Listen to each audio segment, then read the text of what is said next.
In this video, I am going to make a case to suggest that the group known as Lawyers for Justice not only represent the establishment that has ruined our country, but also presents a genuine threat to freedom. Before I begin, I wish to make clear that I am not a legal expert, nor have I sought advice from anyone in order to put forth my case, and quite frankly, I don't need it. I also wish to disclose that the content collected for this video, which will be presented in the form of screenshots, has been shortened in order to be able to point to specific examples. I am aware that context will be lacking. However, all posts have their title and date if one cares enough to investigate. I can only say that I present this video in good faith, and I will be honest in my thoughts. I will begin by presenting a post created on the 9th of October 2021, which relates to the legal case taken by the Italian restaurant Il Vicolo. While I take no issue whatsoever with the restaurant initiating a case with the assistance of Lawyers for Justice, I will highlight the submission made by their legal representative, which I find to run antithetical to individual liberty. Oisin Collins, Senior Counsel for the restaurant, submitted that the EU Digital COVID Certificate Regulation provided for a third category of testing. While those of us who valued individual liberty were focusing on eliminating any requirement to show private medical information, or indeed the need to present a COVID pass, in my opinion, Lawyers for Justice were focusing on a win in court. They supported a case advocating for a testing option, which would allow members of the public to present their medical test results in lieu of a COVID pass in order to gain access to goods and services. While such a case, if successful, would have presented the possibility of fully participating in society without having to take the experimental vaccination, it would still come at the cost of presenting your papers. Although this case managed to garner much support from the public, those of us who believed that presenting private medical information, whether it be a COVID pass or test results, was a step in the wrong direction. It must also be said that millions of antigen test kits would be needed to facilitate requirements, which would lead to both financial burden and indeed landfill sites full of snotty testing swabs, as well as useless masks, which would have a negative impact on the environment. It should also go without saying that the data accumulated from millions of people testing themselves daily would only serve to empower the government and their draconian laws. In this regard, I believe it is perfectly reasonable to suggest that any party advocating for presenting medical information to participate in society is a party that is akin to the government, and therefore part of the establishment.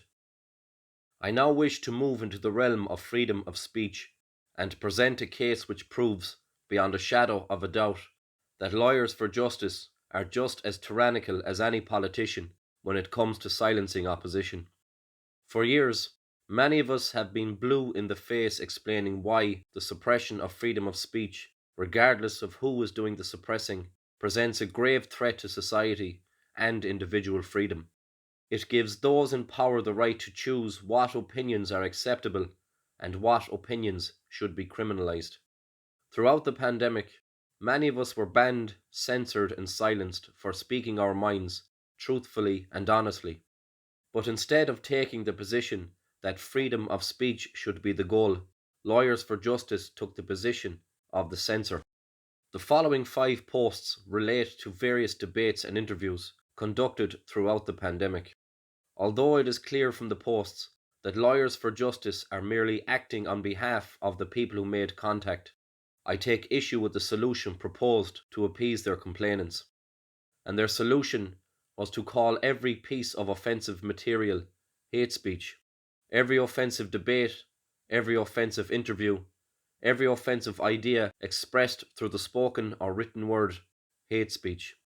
Make no mistake, our politicians have been fighting for years to introduce laws to limit any and all speech they deem to be hateful, and Lawyers for Justice give life to such disgusting ideas by appealing to and assisting members of the public to use the hate speech defence as a viable excuse to silence their opposition.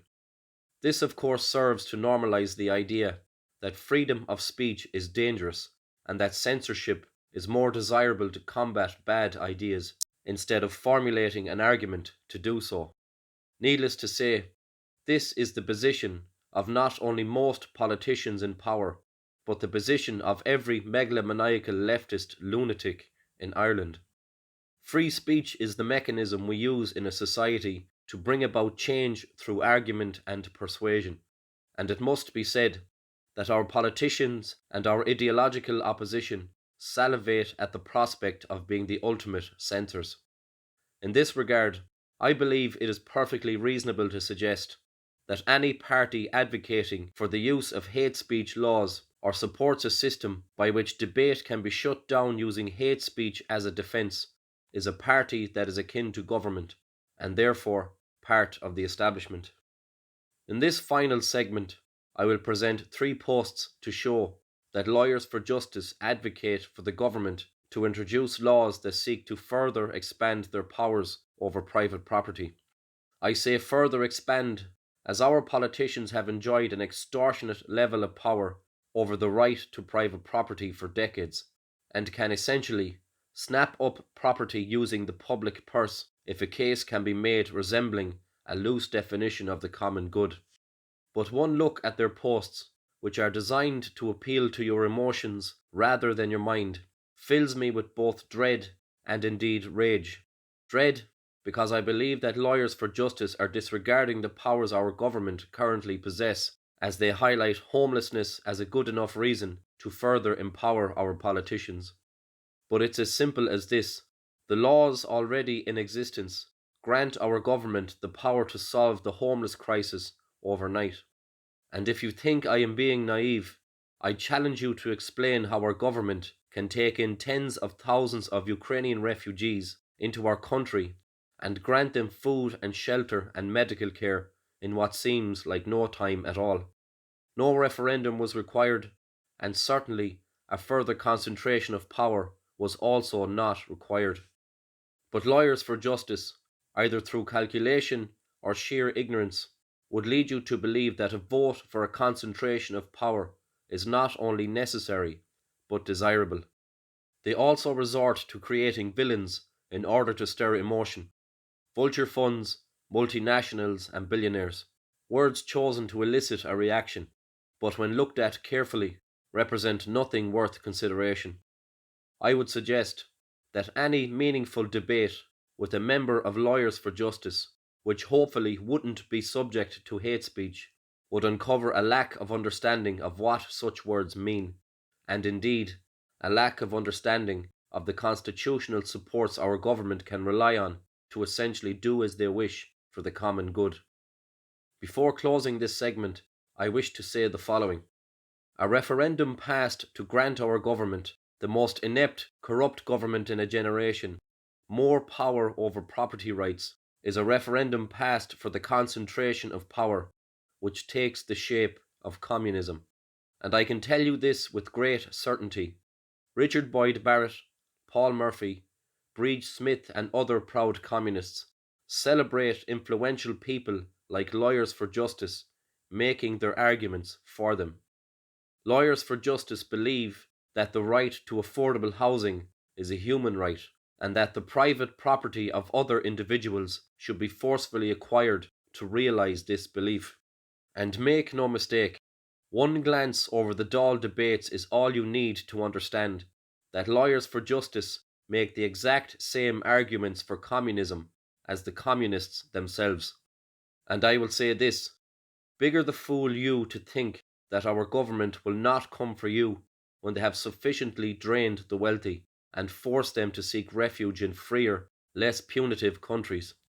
Bigger the fool you to think that the communist is a loving, caring person with your best interests at heart, instead of the immoral parasite he actually is. In this regard, I believe it is perfectly reasonable to suggest that any party advocating for the centralised concentration of power is a party that is akin to the government, and therefore part of the establishment. In closing, I wish to ask you the following questions. Who would the politicians prefer you get your advice from? The group who argues that it is reasonable to present your papers to access goods and services, or the person who argues that such practices have no place in society? The group who believes in the concept and weaponization of hate speech, or the person who believes that government, or indeed the mob, have no right to silence offensive points of view? The group who would advocate for a concentration of power with respect to something as fundamental as your right to private property, or the person who would see the rights of the individual strengthened with respect to the ownership of private property? All things considered, I can confidently say that the group known as Lawyers for Justice represents a genuine threat to freedom and are, in my opinion, part of the establishment.